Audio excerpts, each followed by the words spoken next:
cet exercice un petit peu ingrat puisqu'il s'agit de résumer 3 heures d'atelier. Je vais essayer d'être rapide. Donc, encore une fois, il a été animé par Simon Modeste qui répondra à vos questions dans quelques minutes, qui est maître de conférence en didactique des mathématiques à l'Université de Montpellier. On a eu 70 participants à cet atelier, hier après-midi, un petit peu moins ce matin peut-être. Donc il s'est déroulé en 2 parties. Ces 2 parties ont finalement été présentées de la même façon avec un exposé et une discussion. Des fois une discussion qui s'est invitée au milieu de l'exposé, mais ça c'est tout l'intérêt de ces exercices. Avec la première partie dédiée à l'évolution du baccalauréat scientifique et des mathématiques à l'intérieur et les enjeux pour le supérieur, et puis les mathématiques pour l'ingénieur et la transition numérique. Donc pour cette première partie, de nouveau, c'était, comme je vous l'ai dit, un exposé, une discussion en 2 parties. La première, assez rapide, où Simon a présenté le contexte particulier à Montpellier qui a permis de faire émerger cette discussion autour des mathématiques. Et puis la plus grande partie de cet exposé dédiée à la présentation de la réforme des programmes en mathématiques et les connaissances des mathématiques au lycée en filière scientifique. Ce que l'on peut retenir donc parmi les éléments les plus importants, il y aura d'autres choses et surtout n'hésitez pas à poser des questions. On voit que les étudiants qui ont connu la nouvelle réforme sont arrivés à l'école d'ingénieur à partir de 2015, donc c'est une population que l'on a maintenant depuis 2 ans. Je pense que beaucoup d'entre nous, enseignants, s'en sont rendus compte. Quand on fait le bilan de la réforme, de ce qui a été notamment supprimé, on voit que les lacunes observées chez les étudiants sont en lien direct en fait, avec la réforme. Alors, l'esprit de la réforme, ça a été moins de calcul et de technique au profit de la résolution de problèmes et la prise d'initiative. Encore une fois en théorie, puisque pas forcément convaincu du résultat.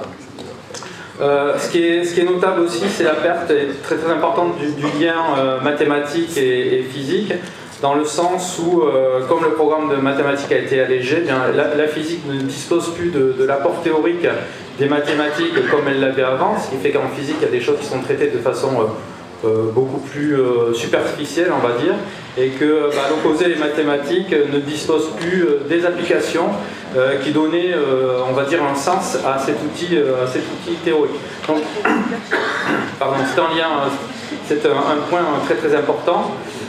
C'est également la vision des étudiants, l'idée des mathématiques qui a changé, où on peut imaginer, où on peut se rendre compte que les mathématiques ne sont plus forcément vécues comme une science à part entière, mais plutôt comme une boîte à outils avec des recettes, ce qui permet de se poser des questions là aussi. Et enfin, et ça c'était une réflexion très très intéressante de Simon qui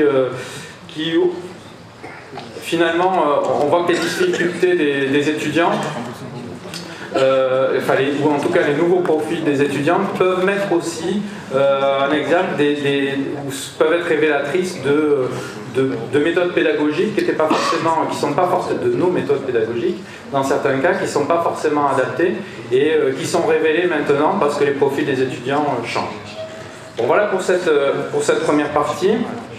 Et la deuxième partie de ce matin, également sous la forme d'un exposé, d'une discussion, on a fait un bilan sur la réforme des programmes et puis une présentation cette fois-ci sur les mathématiques et la transition numérique. Alors c'est assez large. Disons que l'idée c'était de voir les besoins pour les étudiants. C'est pas uniquement des besoins en outils mathématiques, mais c'est également les besoins de comprendre ces outils-là et aussi de pouvoir s'approprier de nouveaux outils. Donc c'est donner aux étudiants non pas uniquement des connaissances, mais aussi des savoirs et des savoir-faire. Bien identifier également les mathématiques que l'on souhaite avec d'une part les mathématiques nécessaires à tous et puis des mathématiques dédiées suivant les parcours, avec un enjeu de taille finalement, c'est l'équilibre entre le contenu enseigné et la capacité à se former. Ça a été souligné par Simon, on a tendance à vouloir apprendre aux étudiants, et il faut quand même derrière qu'ils sachent quand même un certain nombre de choses. Et d'un point de la pédagogie numérique, il y a deux aspects qui ont été regardés, notamment les outils, les nouveaux outils numériques qui peuvent être utilisés pour l'enseignement des mathématiques. Donc on a vu quelques exemples sur des logiciels calcul formel, des logiciels comme WIMS. Et puis enfin on voit le lien très proche entre l'enseignement du numérique et le lien avec les mathématiques, et notamment tout ce qui concerne l'algorithmique qui peut être introduit dans l'enseignement du numérique. Bon, voilà, brossé très rapidement ce qui a été fait pendant ces deux séances d'atelier. Sinon, si tu as quelque chose à ajouter.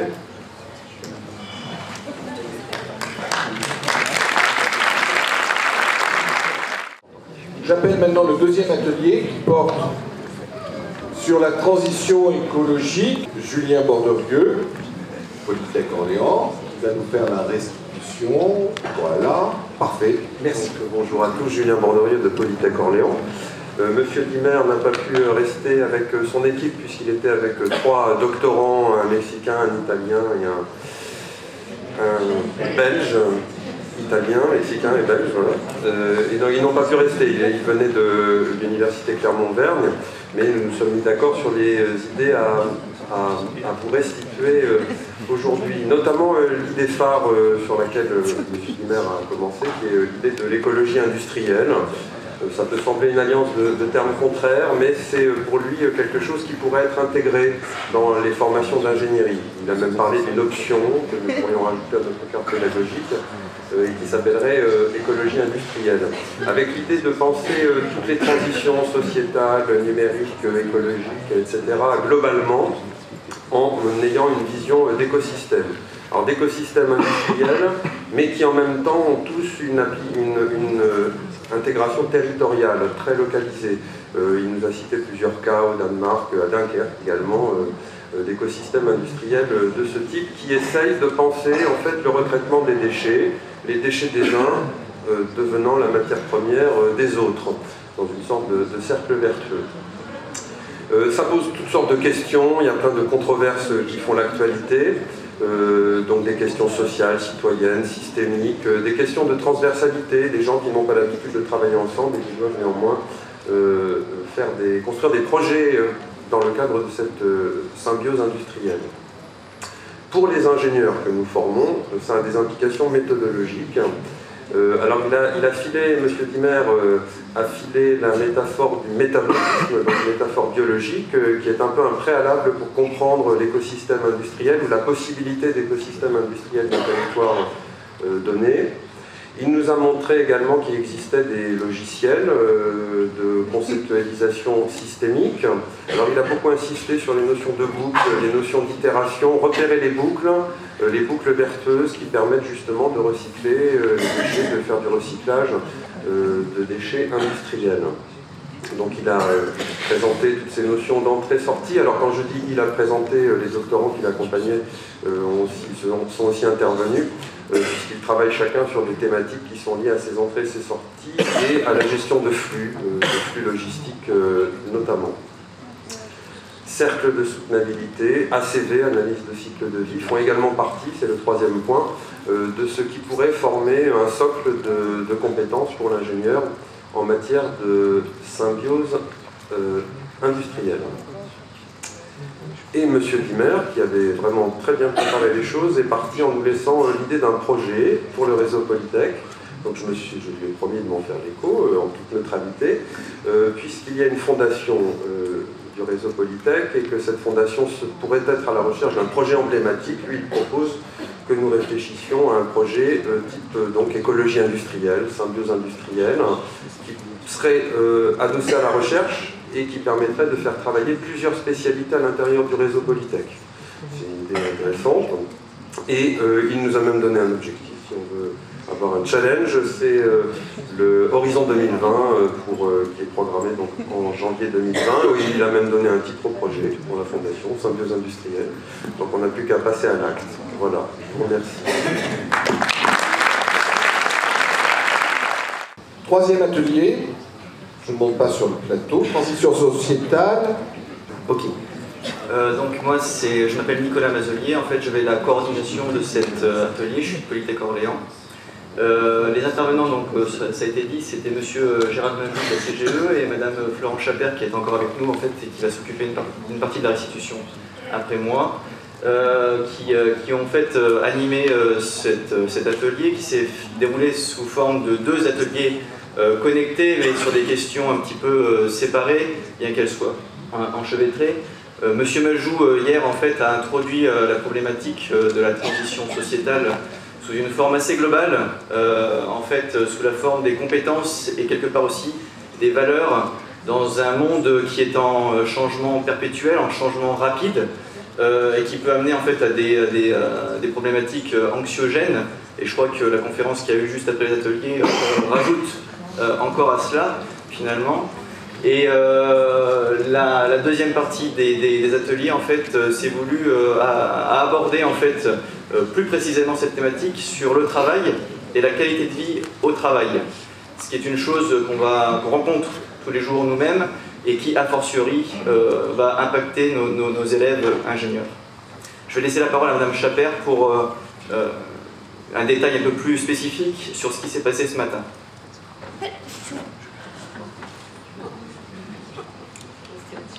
Oui, bonjour à toutes et à tous. Merci d'abord à Nicolas Mazelier d'avoir coordonné cet atelier sur des thématiques complexes parce que externes à l'entreprise également. Et aujourd'hui, d'ailleurs, c'est une réflexion qu'on se faisait. On peut se demander si sur certains sujets, la société n'est pas en train de tirer le monde du travail et de l'entreprise pour aller de l'avant. Alors, qu'est-ce qui s'est passé dans l'atelier? Le deuxième, donc celui d'aujourd'hui. Moi, j'ai présenté les résultats d'un travail que l'ANACT, donc c'est l'Agence nationale pour l'amélioration des conditions de travail, qui dépend du ministère du Travail. Et depuis 2 ans, nous avons mené un travail d'audition pour mieux comprendre quelles étaient les attentes et les besoins des entreprises vis-à-vis des ingénieurs, vis-à-vis des managers, pour mieux prendre en compte les questions de conditions de travail, qualité de vie au travail, management du travail.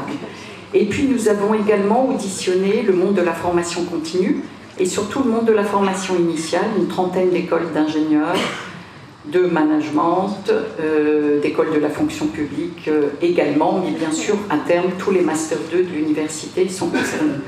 Alors, il en est résulté un petit document, enfin deux documents en fait, à la fois un petit document, une synthèse de ces travaux, qui a été publié il y a une quinzaine de jours sur le site de l'ANACT, un livre blanc des initiatives en formation initiale et continue, pour mieux former à ces questions de management du travail, et puis également un gros pavé dont vous pourrez extirper une 30 à 40 pages sur les initiatives en école d'ingénieurs, et qui peut être une source, alors c'est pas du tout exhaustif, mais une source, je dirais, d'inspiration.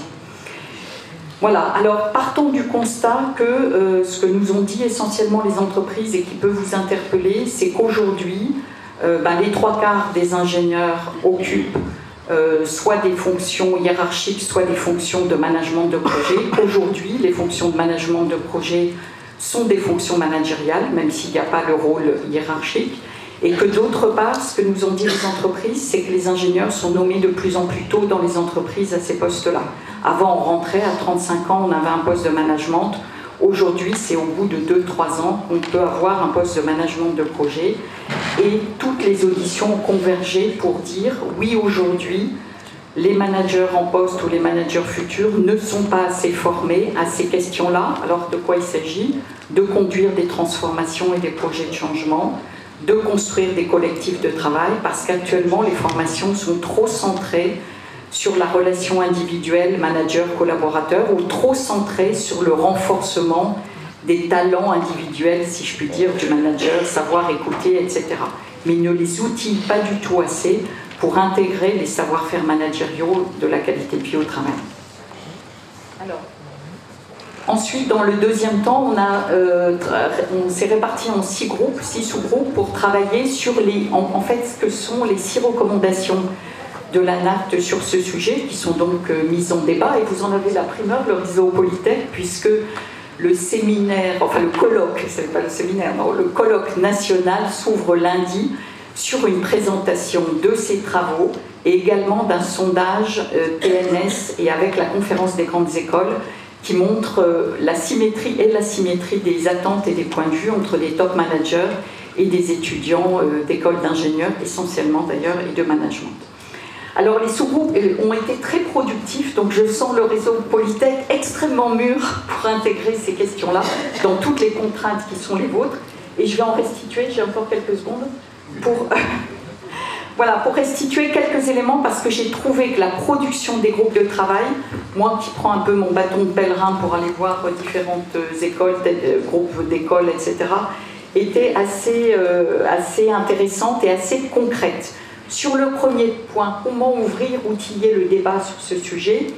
Il a été bien sûr question de l'intégration dans les syllabus des questions de qualité de vie au travail ou de management dans les disciplines techniques, mais surtout que tout cela ne pouvait se faire que s'il y avait volonté de la direction. Donc là, je m'adresse à peut-être ceux qui sont au premier rang.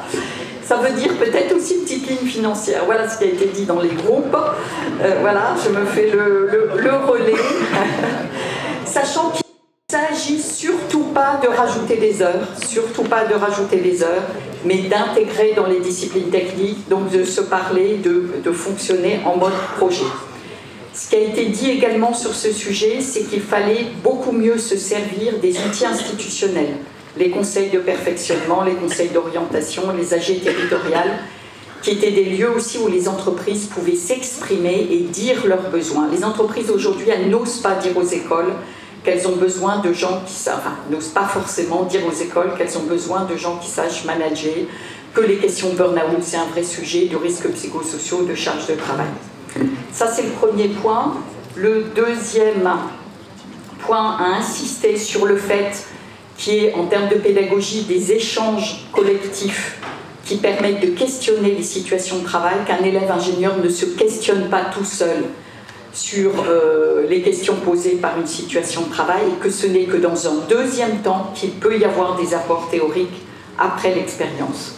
Sur le troisième point, il a été évoqué les rapports d'étonnement de 5e année qui devraient être beaucoup mieux exploités, mais surtout tous les projets qui sont menés, la pédagogie par projet c'est maintenant complètement généralisé, sauf que intègre-t-il la question des conditions de travail dans les projets techniques? Intègre-t-il la question de la manière dont même des élèves ingénieurs managent les projets? Alors, je me mélange un peu. Et alors, donc le quatrième, je l'oublie peut-être, le quatrième sur l'interdisciplinarité. Bien sûr, il y a des disciplines qui s'y prêtent beaucoup mieux que d'autres, par exemple le génie industriel. Mais que là aussi, il a été suggéré qu'il est nécessaire de sensibiliser les enseignants des disciplines techniques, voire de les former pour pouvoir mieux intégrer dans les projets qu'ils pilotent ces questions de travail, de conditions de travail. Sur le cinquième point, comment intégrer, mieux interpeller les étudiants à partir de questions de santé, sécurité au travail, de qualité de vie au travail. Alors il y a de l'antériorité avec tout le travail CNAM, TS, CARSAT, INRS, le référentiel BEST, mais il a été suggéré de beaucoup mieux s'appuyer sur l'expérience des stages, pas seulement ouvriers, des stages ingénieurs, sur les jeux d'entreprise, sur les TP, sur les activités associatives, que c'était un problème d'acculturation. Ah oui, et j'ai oublié un point très important, qu'il y avait également la valeur d'exemple sur tous ces sujets et ont été répétés à plusieurs reprises sur plusieurs axes le fait qu'il y ait une symétrie, si je puis dire, d'accompagnement sur ces sujets, à la fois du personnel et des équipes des écoles Polytech, à la fois de l'évolution des programmes, dans un souci de cohérence.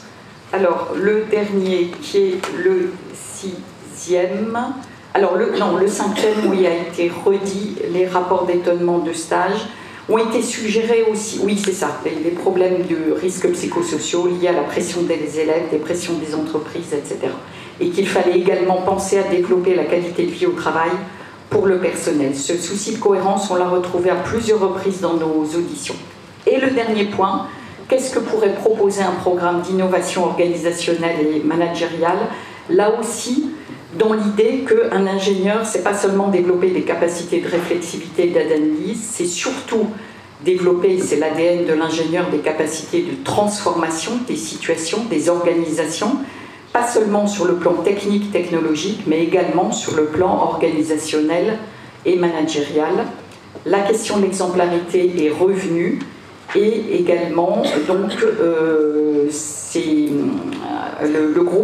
sous-groupe est revenu sur la meilleure intégration dans les projets qui sont confiés aux étudiants sur ce sujet, qui est au moins un aspect, un volet, une page du projet qui soit consacré non pas à l'innovation technologique, technique ou produit, mais à l'innovation sociale, organisationnelle, sociétale, etc. Voilà, mais qu'avant d'innover, il faut aussi avoir des bases et que ces bases, elles n'y sont pas forcément. Voilà, je vous remercie, c'était un petit peu long et puis bon, je vous souhaite bon courage pour tous ces éléments, peut-être pas tous, il va falloir faire des priorités. Et nous, le réseau Anaterra, de même que le réseau des CARSAT, nous sommes à disposition pour vous accompagner dans la mesure de nos moyens, mais en tout cas, on soutient ce mouvement et du côté des entreprises, de ceux qui travaillent, parce que c'est ça notre légitimité. Nous, on n'est pas enseignement supérieur, on n'est pas école, on ne va pas faire votre métier, mais on peut apporter notre petite pierre pour contribuer à une meilleure intégration de ces sujets, pour que les diplômés ne soient pas en difficulté très vite, 3 ans, une fois arrivés en poste. Voilà, je vous remercie.